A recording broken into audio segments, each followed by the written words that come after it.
On a foggy morning in New York Harbor, a new colossus was revealed to the world.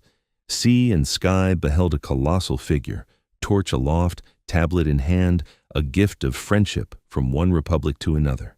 For over a century, the Statue of Liberty has stood sentinel at the gateway to America, first as a bold political gift from a revolutionary ally, and later as the silent guardian of an immigrant's dream. Her torch has welcomed millions who arrived by ship with nothing but hope. Her tablet has inscribed the promise of a new beginning. Her broken chains have symbolized the liberation of the oppressed. Yet the story of how she came to embody freedom itself is far more complex than the monument's serene expression suggests. Born from the ashes of civil war and political ambition, constructed through daring engineering and grinding struggle, nearly lost to decay and neglect, and ultimately restored to gleaming prominence, the Statue of Liberty's journey mirrors the very freedoms she represents, hard-won, constantly threatened, and perpetually redefined. In this narrative, we will trace liberty's evolution through each transformative era, from a radical political vision through a monumental engineering feat to an accidental symbol of hope, revealing how a gift of metal became an ideal no nation could contain. But the journey of this statue began years before, forged in the fires of French workshops gifted to a nation. This is the story of the Statue of Liberty. The Statue of Liberty began not in optimism, but in the wreckage of disillusionment.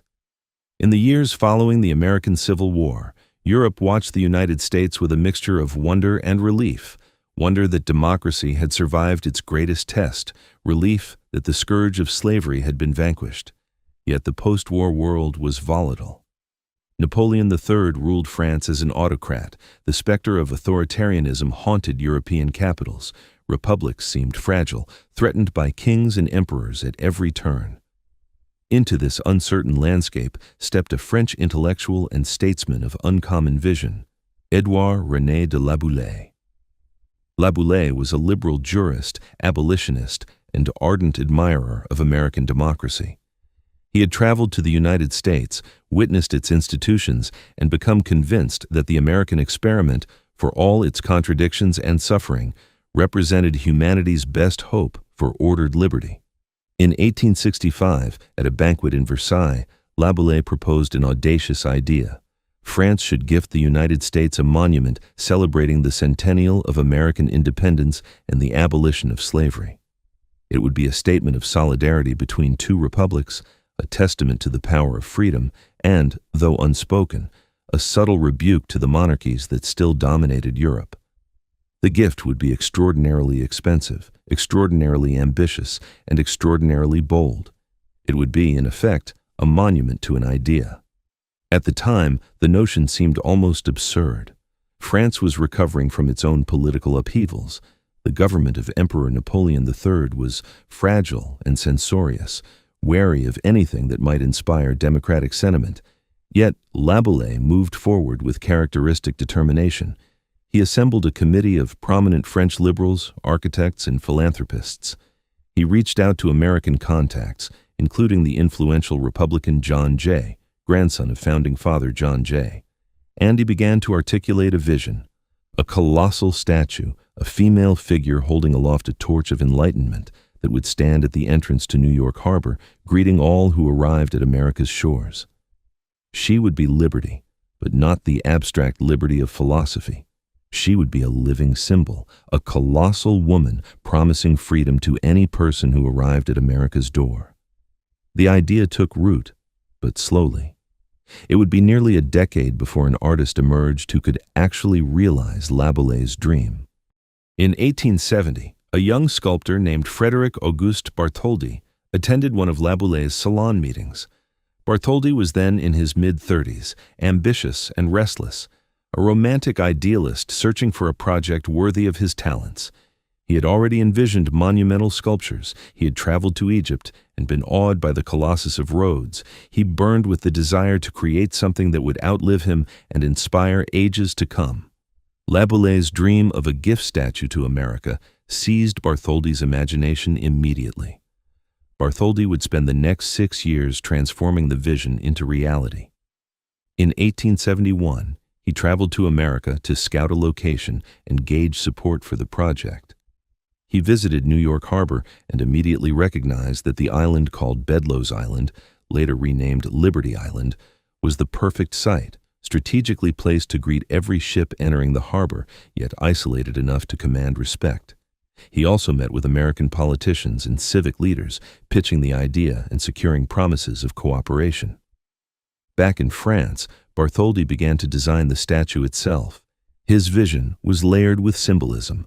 The central figure would be a female colossus, 151 feet tall, nearly 46 meters, towering over the harbor like a goddess. She would hold a torch in her raised right hand, representing enlightenment and progress. In her left hand, she would cradle a tablet inscribed with the date July 4th, 1776, marking American independence. At her feet, she would wear a crown with 7 spikes, representing the 7 continents and seas, and broken chains would lie shattered on the ground, a direct reference to the abolition of slavery. Every element was intentional. Every symbol conveyed a message. Bartholdi was not creating a monument to a person or event. He was creating a monument to an ideal, engineering the impossible. But vision alone would not suffice. A monument of such scale had never been built. The engineering challenges were staggering. How would you construct a copper figure 151 feet tall without it collapsing under its own weight? How would you make it withstand the salt spray of the harbor, the Atlantic gales, and the inevitable earthquakes?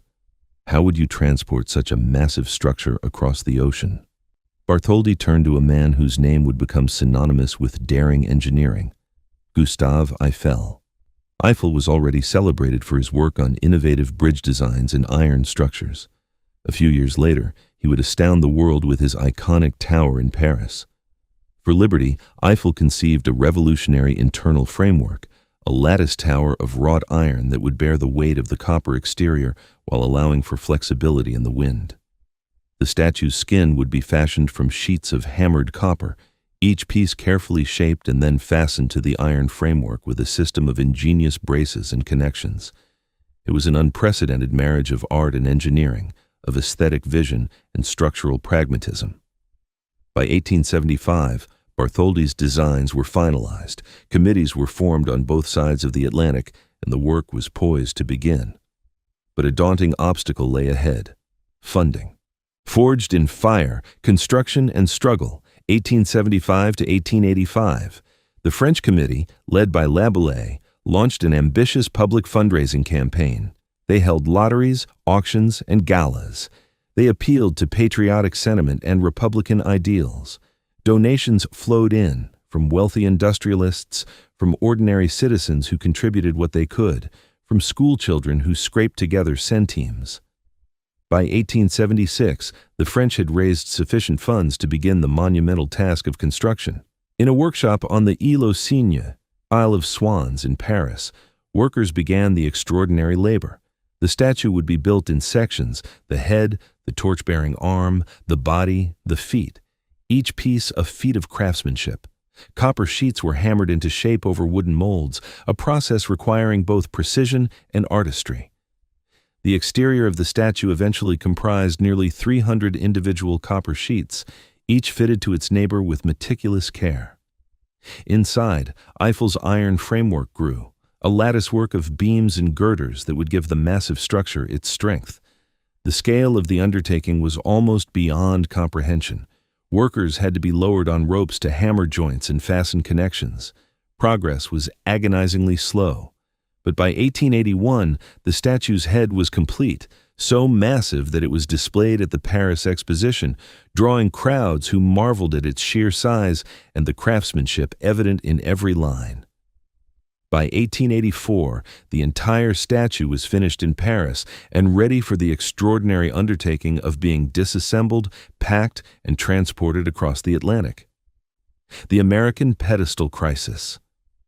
While the French were constructing the statue itself, Americans faced their own struggle, building a worthy pedestal to stand it upon. The French had paid for the statue. American civic leaders were responsible for the pedestal and the fortifications necessary to support so massive a monument. The cost ballooned. Estimates exceeded $300,000. equivalent to roughly $9 million in today's currency. By 1883, only a fraction of the needed funds had been collected. The statue sat in France, completed and waiting. The pedestal site on Liberty Island stood empty. American newspapers jeered at what seemed like a failed enterprise, a white elephant, a hollow gesture that the nation could not afford to complete.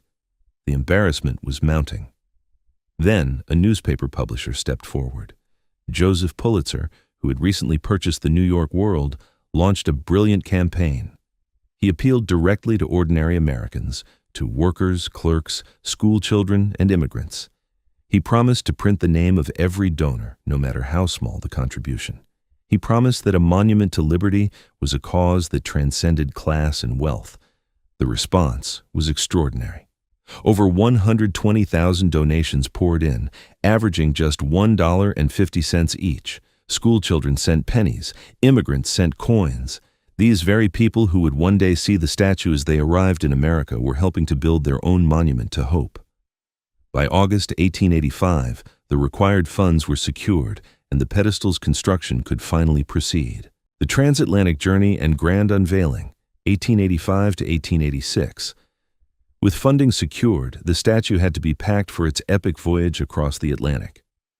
The disassembly in Paris was a reverse of the assembly, each section carefully numbered, crated, and packed into 214 wooden boxes. The dismantled monument filled the holds of the French frigate Isère. The ship departed from Toulon on May 21, 1885, on a voyage that would take 5 weeks. The ship carried with it not just metal and copper, but the hopes of a nation, a gift from one republic to another, a testament to shared ideals. The ship arrived in New York on June 17, 1885. The reassembly on Liberty Island was a monumental puzzle. Thousands of pieces had to be fitted together with precision. Workers labored through the summer. By October, the statue stood complete on its pedestal, gleaming in the autumn light. On October 28, 1886, the dedication took place. A massive crowd gathered, politicians, soldiers, sailors, citizens. President Grover Cleveland attended. French dignitaries sailed in from Paris. The French ambassador unveiled the statue by pulling a French tricolor that covered her face. Guns boomed in salute, bands played, speeches were given, lengthy and grandiose, celebrating the friendship of two great nations and the triumph of liberty over tyranny. Yet the initial reaction was more muted than one might expect. Many newspapers noted the statue politely but without effusive praise. Some questioned whether the expense had been worthwhile. Others found the statue's stern visage and forbidding proportions strangely cold.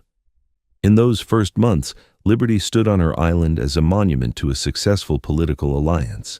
Impressive, certainly, but not yet the beloved icon she would become. From political gift to immigrants' welcome, 1886 to 1920. The transformation of Liberty's meaning would occur not through official decree or ceremony, but through the lived experience of millions. By the 1880s, America was in the throes of massive immigration. Ships arrived daily in New York Harbor, packed with desperate, hopeful people, fleeing persecution, poverty, and upheaval. Between 1880 and 1920, more than 20 million immigrants entered the United States. Most arrived at New York Harbor, and almost all of them, as their ships entered the harbor, passed within sight of the Statue of Liberty. For these newcomers, the statue's meaning was immediate and visceral. She was the first glimpse of their destination. She was a woman holding a torch, a light to guide them to safety.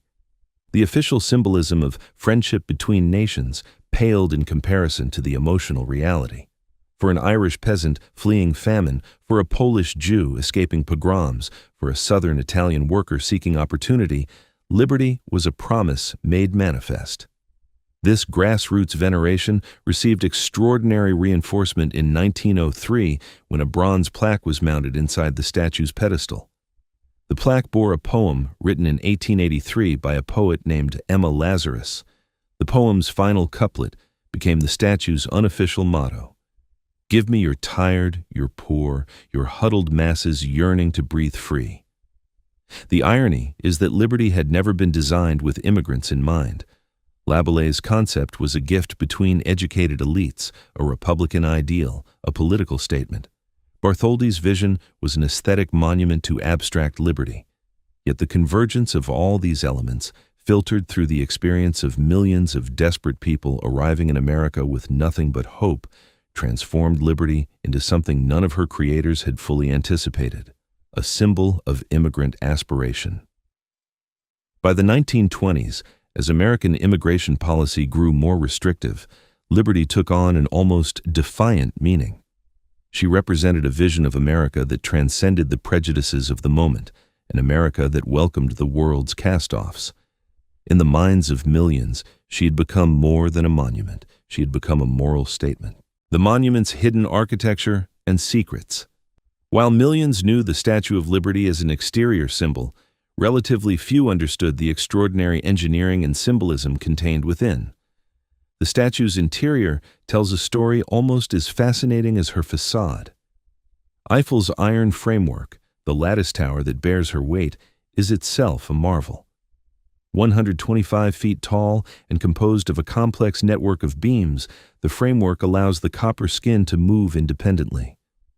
On windy days, the statue can actually sway up to 3 inches side to side, a flexibility that prevents stress fractures and allows the monument to endure Atlantic weather.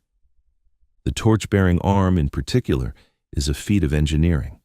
The arm weighs 42 tons and is held aloft by a system of internal braces so ingenious that visitors who climb inside the arm report an almost otherworldly sensation of being held by invisible hands. The symbolic elements within the statue are no less deliberate. The 7 spikes of her crown represent the 7 continents and classical liberal virtues. At her feet, shattered chains mark the liberation of enslaved peoples. The tablet she holds is inscribed with July 4th, 1776. The torch itself, held aloft, represents not violence or conquest, but enlightenment, the light of reason guiding humanity forward. The copper's transformation. One of the most dramatic transformations in the statue's history was neither architectural nor symbolic, but chemical. When Liberty was unveiled in 1886, she gleamed with the reddish-gold luster of fresh copper.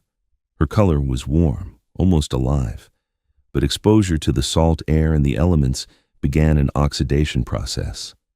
Over the next 30 years, the copper transformed into a verdigris patina, a pale blue-green color. To some, the transformation was a loss. But the patina also served a crucial function.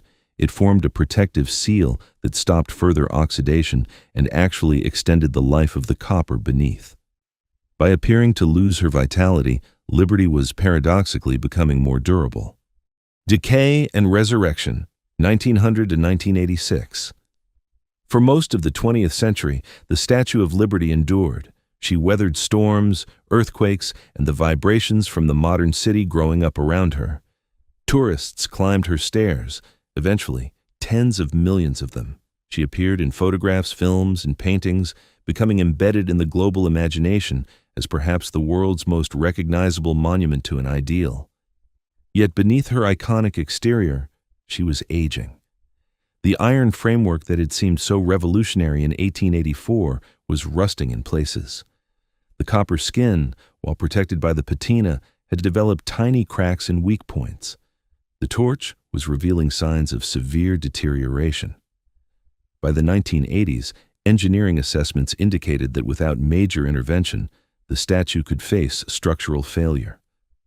The monument that symbolized endurance was, ironically, approaching the end of its safe structural life. The restoration of 1986. As the statue's centennial approached in 1986, American leaders recognized that a major restoration was not simply beneficial. It was essential. The United States government launched an extraordinary restoration project, funded by a combination of public and private sources. The French government also contributed, seeing it as a duty to preserve the gift their ancestors had given. Over the course of 3 years, workers undertook the painstaking work of restoration. The torch was removed and rebuilt. The iron framework was carefully examined, with corroded sections cut away and replaced with stainless steel. New copper patches were fitted to the exterior. The pedestal was reinforced. Throughout the process, new technologies, computer modeling, laser scanning, X-ray analysis, aided workers in understanding exactly how the monument had been built. When the restoration was complete, Liberty was rededicated in July 1986 with a massive celebration featuring President Ronald Reagan, international dignitaries, and fireworks that illuminated New York Harbor. The Liberty Weekend celebration lasted 4 days and was watched by millions on television. In a symbolic moment, the torch was relit, and Liberty seemed to be born again. A global icon in modern times, 1986 to present. Since her restoration, the Statue of Liberty has achieved a status that transcends her origins. She is no longer simply an American monument or a French gift. She has become a global symbol, one that appears in films, television, art, and protest everywhere. When pro-democracy activists in Hong Kong created a DIY replica during the 2019 protests, they were not claiming an American symbol. They were invoking a universal ideal of freedom that transcends borders. Every year, roughly 4 million people visit the Statue of Liberty, making it one of the most visited monuments on Earth. They come from every nation on the planet. They climb the 354 steps to the crown. They stand in the pedestal museum and reflect on what freedom means. Some, like their predecessors, arrive as immigrants seeing America for the first time. The emotional resonance remains powerful. Yet, modern America's relationship to liberty's promise is complicated. Immigration policy has become fractious. Questions about who deserves asylum, who belongs, and what liberty truly means have become acutely contested. Some argue that liberty's original meaning, a beacon welcoming the world's poor and persecuted, has been betrayed. Others argue that national sovereignty and controlled borders are equally legitimate concerns. In this tension, the statue herself remains silent, her expression inscrutably solemn. Yet, her presence is not nothing. She stands as a constant reminder of what America has claimed to stand for. As long as she holds her torch aloft, the ideal she represents, imperfectly realized though it may be, endures. Nations rise and fall, policies shift, political winds blow hot and cold, but a monument in stone and copper, backed by the emotional attachment of millions, possesses a certain inertia. It says, without words, this is who we were, this is who we claim to want to be.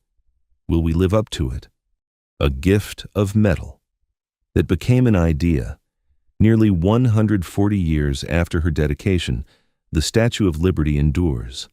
No longer the glossy copper of her youth, weathered and reinforced with stainless steel, her torch rebuilt and her interior carefully monitored by conservators. Yet, her power has not diminished. If anything, it has grown.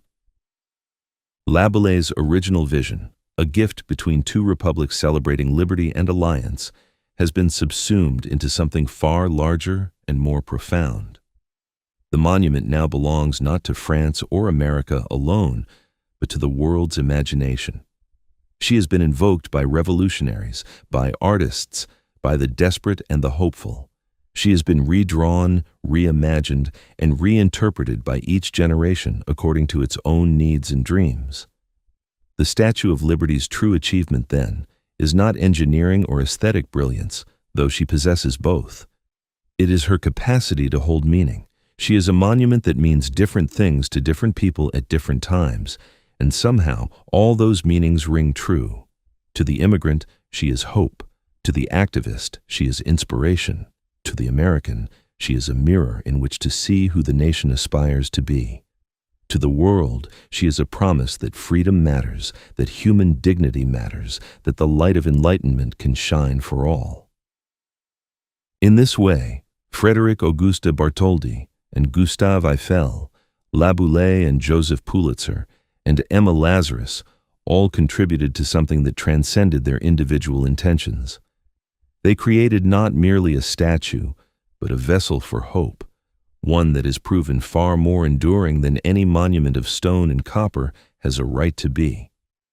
As she stands at the gateway to New York Harbor, torch held aloft against the sky, The Statue of Liberty continues to ask the eternal question, what does freedom mean? And in her steadfast silence, she waits for each generation to answer.